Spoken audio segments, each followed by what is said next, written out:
Hi friends, स्वागत आहे तुमचं माझ्या आणखीन एका नवीन व्हिडिओमध्ये. चला तर आजच्या व्हिडिओमध्ये मी तुम्हाला कटोरी ब्लाऊजची परफेक्ट स्टिचिंग दाखवणार आहे. मागची व्हिडिओ तुम्ही जर बघितली असेल तर त्यामध्ये मी तुम्हाला दाखवलं आहे की कटोरी ब्लाऊजचे पेपर पॅटर्नवरनं कट कशी करायची, त्यानंतर अस्तर वगैरे कसे जोडायचे. तर आजच्या व्हिडिओमध्ये आपण प्रॉपर कटोरी पॅटर्नचं ब्लाऊज कसं स्टिच करायचं हे बघणार आहोत. चला तर व्हिडिओ शेवटपर्यंत बघा. तुम्हाला जर माझे व्हिडिओ आवडत असेल तर please please please video like करत जा, शेअर करा आणि सबस्क्राईब करत जा, म्हणजे मी असेच नवनवीन व्हिडिओ तुमच्यापर्यंत आणत जाईल. चला तर आजच्या व्हिडिओमध्ये आपण बघणार आहोत की कटोरी ब्लाऊज कशा पद्धतीने स्टिच करायचं. चला तर व्हिडिओ शेवटपर्यंत नक्की बघा. तर आजच्या व्हिडिओमध्ये 34 साईजचा कटोरी ब्लाऊजचा आपण स्टिचिंग बघणार आहोत. चला तर आपण आता कटोरी आणि साईड पार्ट एकमेकांना जोडून घेणार आहोत. तर सगळ्यात अगोदर तुम्हाला कटोरीचा पार्ट घ्यायचा आहे आणि त्यानंतर साईड पार्ट घेऊन तुम्हाला एकमेकावर व्यवस्थित ठेवून तुम्हाला 3 लाईन एवढी जागा सोडून तुम्हाला ते व्यवस्थित जोडून घ्यायचं आहे. कोणत्याही साईडने तुम्हाला खेचायचं नाही. तुमचे जर माप परफेक्ट असेल तर तुम्हाला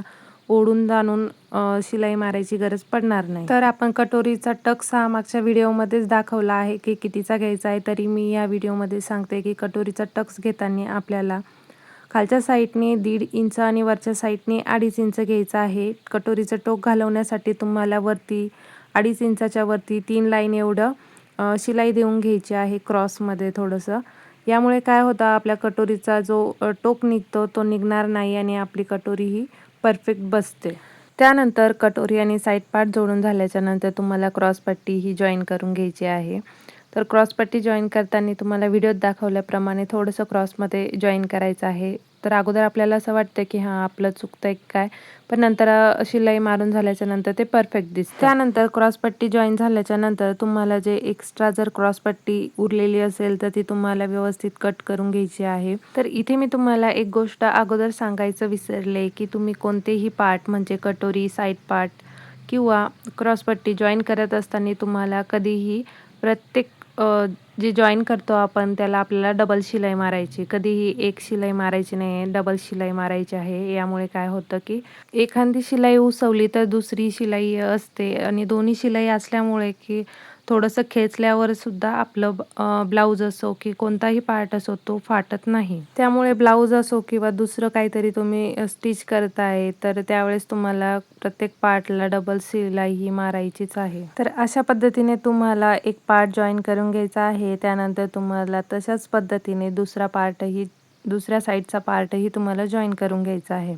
यावेळेस काय होतं की एक पार्ट जॉईन करताना आपल्याला थोडासा सोपा जातो, पण दुसऱ्या साईडचा जो पार्ट आहे तो जॉईन करताना आपला उलटा हात येतो आणि त्यामुळे ते थोडंसं अवघड जातं. यावेळेस काय करायचं आहे, आपल्याला थोडंसं हळूवारपणे आणि सावकाशपणे आपल्याला स्टिच करायचं आहे की आपलं प्रत्येक ठिकाणी सेम कपडा हा गुंतला गेला पाहिजे. जर आपण 3 लाईन एवढं जर प्रत्येक ठिकाणी कपडा गुंतत असेल तर प्रत्येक ठिकाणी आपल्याला 3 लाईन एवढाच, कधी कमी कधी जास्त असं नाही झालं पाहिजे. यामुळे आपल्या ब्लाऊजची फिनिशिंग बिघडते. तर अशा पद्धतीने तुम्ही व्हिडिओत बघू शकता की आपले दोन्ही साईडचे पार्ट हे प्रत्येक गोष्ट आपली जॉईन करून झालेली आहे. कटोरी, क्रॉसपट्टी, त्यानंतर साईड पार्ट हे एकमेकांना जॉईन करून झालेले आहे. आता त्यानंतर येते पुढची स्टेप, ती म्हणजे की आपल्याला हुकपट्टी आणि आयपट्टी जोडायची आहे. तर त्यासाठी मी हुकपट्टी बनवण्यासाठी 1.5 इंच आणि आयपट्टी बनवण्यासाठी 2 ते 2.5 इंच एवढं कापड घेतलेलं आहे. मी अस्तरचं कापड यूज करत आहे. त्यानंतर आपण जे आय बनवण्यासाठी 2.5 इंचाचं ते 2 इंचाचं जे अस्तरचं कापड घेतलेलं आहे त्यावरती आपल्याला मेन फॅब्रिकचं कापड ठेवून ते स्टिच करून घ्यायचं आहे. काय होतं ना की जर आपण अस्तरचंच आय बनवले तर ते थोडंसं वेगळं दिसतं. जर तुम्हाला व्यवस्थित ब्लाऊजची फिनिशिंग पाहिजे असेल तर तुम्ही अस्तरची पट्टी घेऊन त्यानंतर त्यावर मेन फॅब्रिक हे जॉईन करून घ्यायचं आहे. यामुळे काय होतं की आपलं ब्लाऊज हे फिनिशिंगमध्ये दिसतं. तर तुम्हाला व्हिडिओत दाखवलं आहे त्या पद्धतीने तुम्हाला अस्तर आणि मेन फॅब्रिक हे जॉईन करून घ्यायचं आहे. त्यानंतर एक्स्ट्राचा मेन फॅब्रिकचं कापड तुम्हाला कट करून घ्यायचं आहे आणि व्यवस्थित पट्टी ही तयार करून घ्यायची आहे. तर तुम्ही इथे बघू शकता की मी जे हुक लावण्यासाठी पट्टी होती तर ती माझी पूर्ण लांब निघालेली नव्हती, तर त्यासाठी मला जॉईन द्यावं लागलेलं आहे. तर मी ते जॉईन देऊन घेतलेलं आहे. त्यानंतर 1.5 इंचाची पट्टी ही आपल्याला आपण जे लेफ्ट साईडचा पार्ट तयार केलेला आहे कटोरी ब्लाऊजचा त्यावर ठेवून घ्यायची आहे. तर व्हिडिओत दाखवल्याप्रमाणे तुम्हाला ती कटोरी ब्लाऊजच्या लेफ्ट साईडच्या पार्टवर ठेवून घ्यायचे आहे. त्यानंतर तुम्हाला व्हिडिओत दाखवल्याप्रमाणे दाबटीप देऊन घ्यायची आहे.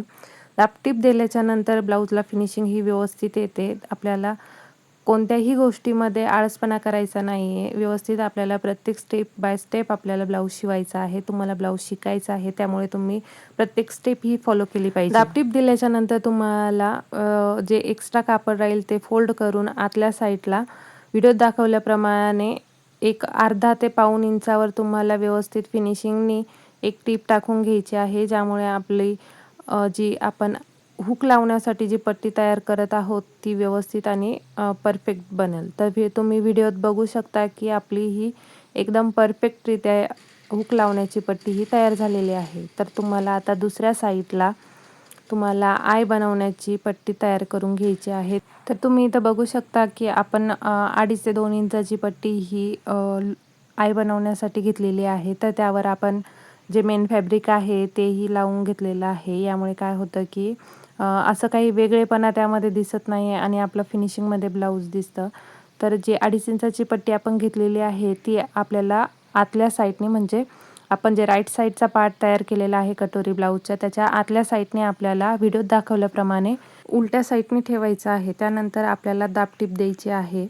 तर आपल्याला ही दाबटीप व्यवस्थितरित्या देऊन घ्यायची आहे. काय होतं की आपण जेव्हा ते पार्ट सरळ साईडने करू तर त्यावेळेस तिथं फुगा तयार होतो आणि त्यामुळे ब्लाऊज ही फिनिशिंगमध्ये दिसत नाही. तर आपली ही आयपट्टी जोडून झालेली आहे. तर तुम्ही बघू शकता की आयपट्टी जॉईन केल्याच्या नंतर तुम्हाला तिला फोल्ड करून आणि त्यानंतर आपण जिथून जॉईन केलेलं आहे त्यापेक्षा आपली पट्टी ही अर्धा इंच बाहेर आली पाहिजे. या पद्धतीने तुम्हाला ती जॉईन करायची आहे. त्यानंतर तिच्या मध्यभागी तुम्हाला शिलाई द्यायची आहे, कारण की आपल्याला नंतर पुढं त्याला आय बनवता येईल. तर तुम्हाला कधीही आयपट्टी ही आपण जिथून आयपट्टी जॉईन करतो त्यापेक्षा अर्धा इंच बाहेर आली पाहिजे. यामुळे काय होतं, आपल्या ब्लाऊजची मापे ही व्यवस्थित बसतात. आपण त्या ज्या हिशोबाने पेपर पॅटर्न बनवलेले असतात त्या हिशोबाने आपल्याला ब्लाऊज हे स्टिचिंग करायचं असतं. जर तुम्ही अशा छोट्या छोट्या टिप्स लक्षात ठेवून जर काम केलं तर तो नक्कीच तुमचं ब्लाऊज हे परफेक्ट तयार होत जाईल आणि तुमच्या ब्लाऊजमध्ये अत्यंत चांगल्या प्रकारे फिनिशिंग येत जाईल. त्यानंतर आपल्याला बॅक पार्ट आणि जे आपण कटोरी ब्लाऊजचे समोरचे पार्ट तयार केले आहे ते आपल्याला जॉईन करून घ्यायचे आहे. तर बऱ्याचदा काय होतं की बऱ्याच जणांना प्रॉब्लेम असतो की जर ब्लाऊजला बंद लावलेले नसेल, आपण नॉट लावलेला नसेल तर ब्लाऊज हे आपलं शोल्डरवरनं खाली उतरतं. तर हा प्रॉब्लेम येऊ नये यासाठी तुम्हाला एक टिप सांगणार आहे. तर बऱ्याच जणांचा हा प्रॉब्लेम असतो की शोल्डर खांद्यावरनं खाली उतरते. तर हा प्रॉब्लेम कटोरी ब्लाऊज असो किंवा प्रिन्स कट ब्लाऊज असो किंवा फोटक ब्लाऊज असो, यामध्ये जर तुम्हाला हा प्रॉब्लेम येत असेल तर यामध्ये तुम्ही आपण जे समोरचे पार्ट तयार करतो कटोरी ब्लाऊजचे, प्रिन्स कट ब्लाऊजचे, तर त्यामध्ये शोल्डरला तुम्हाला 3 लाईन एवढं क्रॉसमध्ये कट द्यायचं आहे. तुम्हाला 3 लाईनपेक्षा जास्त कट द्यायचा नाही, तुम्हाला फक्त 3 लाईन एवढाच कट द्यायचा आहे. यामुळे काय होतं की आपलं ब्लाऊज हे खांद्यावरनं खाली उतरत नाही आणि 3 लाईन कट हा आपल्याला शोल्डरला ज्या साईडने आपण पायपिंग बसवणार आहोत त्या साईडने द्यायचा आहे. तर अशा पद्धतीने तुम्हाला शोल्डर हे जॉईन करून घ्यायचे आहे. तर तुम्ही व्हिडिओत बघू शकता मी हे शोल्डर सेम पद्धत वापरून मी जॉईन करून घेतलेले आहे. आपले दोन्ही शोल्डर हे जॉईन झालेले आहे. त्यानंतर आपल्याला ब्लाऊजला पायपिंग लावायची आहे. त्यासाठी मी मेन फॅब्रिकचा वापर केलेला आहे. मेन फॅब्रिक हे क्रॉसमध्ये कट करून त्याच्या छोट्या छोट्या पट्ट्या बनवून घेतलेल्या आहे आणि त्या एकमेकांना जोडून घेतलेल्या आहे. तर व्हिडिओत बघू शकता मी कशा पद्धतीने पट्ट्या ह्या जॉईन केलेल्या आहे. त्यानंतर आपल्याला पायपिंग ही ब्लाऊजला जोडून घ्यायची आहे. तर इथे मी सेम पायपिंग घेतलेली आहे त्याच ब्लाऊज. तर तुम्ही इथे वेगळी पायपिंगही घेऊ शकता, मार्केटमध्येही भेटते. पण जर आपल्याला व्यवस्थित फिनिशिंग आणि जर काहीतरी नवीन शिकायचं असेल तर तुम्ही त्याच ब्लाऊजची पायपिंग कशी बनवायची हे ट्राय करू शकता. तर व्हिडिओत दाखवला आहे की मी ही पायपिंग जॉईन करून घेतलेली आहे. तर तुम्ही व्हिडिओत बघू शकता की मी कशा पद्धतीने पायपिंग जॉईन केलेली आहे.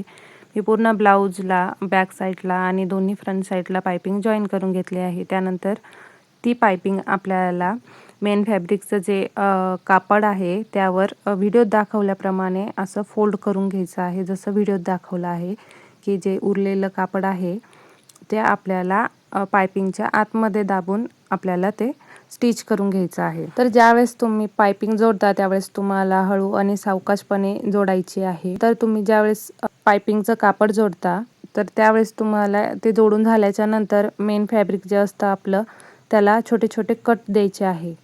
तर इथं मी सांगायचं विसरले पहिल्यांदा की तुम्हाला कट द्यायचे आहे. तर तुम्हाला प्रत्येक ठिकाणी कट द्यायचे आहे. 1-1, 1.5 इंचावर तुम्हाला कट देऊन घ्यायचे आहे. यामुळे काय होतं की आपण जी पायपिंग लावतो ती फोल्ड होत नाही आणि व्यवस्थित ती बसते. तर पायपिंग जोडताना आपण 2 स्टेप पूर्ण केलेल्या आहेत. तर आता आपली ही तिसरी स्टेप आहे. यामध्ये आपण पायपिंग जोडताना व्यवस्थित फिनिशिंगमध्ये पायपिंग आली पाहिजे. आपलं पायपिंग ही व्यवस्थित फिनिशिंगमध्ये तयार झाली पाहिजे. यासाठी आपल्याला हळूवारपणे सावकाशपणे आपल्याला पायपिंग ही जोडून घ्यायची आहे की जे आपली आतल्या साईडलाही फिनिशिंगमध्ये येईल आणि बाहेरच्या साईडला देखील फिनिशिंगमध्ये येईल. तर तुम्ही व्हिडिओत बघू शकता की किती सुंदर प्रकारे आपली पायपिंग जोडून झालेली आहे. त्यानंतर आपण जो गोट दिला तोही किती एकदम फिनिशिंगमध्ये प्रत्येक ठिकाणी सारखा आणि आतल्या साईडलाही आपली एकदम फिनिशिंगमध्ये पायपिंग ही जोडून झालेली आहे. तर अशा पद्धतीने तुम्हाला जर पायपिंग जोडायचं शिकायचं असेल तर प्लीज कमेंटमध्ये सांगा. मी यावर एक नवीन व्हिडिओ घेऊन येईल.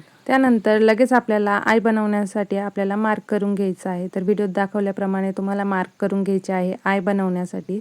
आणि त्यानंतर दुसऱ्या साईडचा कटोरी ब्लाऊजचा पार्ट घेऊन आपल्याला त्यावर जे खडूने मार्क केलं आहे त्यावर प्रेस करून घ्यायचं आहे. ज्यामुळे आपले हुक कुठं लावायचे आपल्याला समोरासमोर येतील ह्या हिशोबाने आपल्याला कळेल की आपल्याला कुठं हुक लावायचे आहे. जर तुम्ही ह्या छोट्या छोट्या टिप्स लक्षात घेऊन त्या जर परफेक्ट टायमाला केल्या तर तुमचं ब्लाऊज हे पटकन आणि फास्ट तयार होईल. यामुळे आपल्याला आळस येणार नाही आणि ब्लाऊजची फिनिशिंगही चांगली येईल. तर आपल्याला त्यानंतर स्लीव्ज हे जॉईन करून घ्यायचे आहे. तर तुम्ही मागचा व्हिडिओ बघू शकता. त्यामध्ये स्लीव्ज कसे कट करायचे हे मी दाखवले आहे.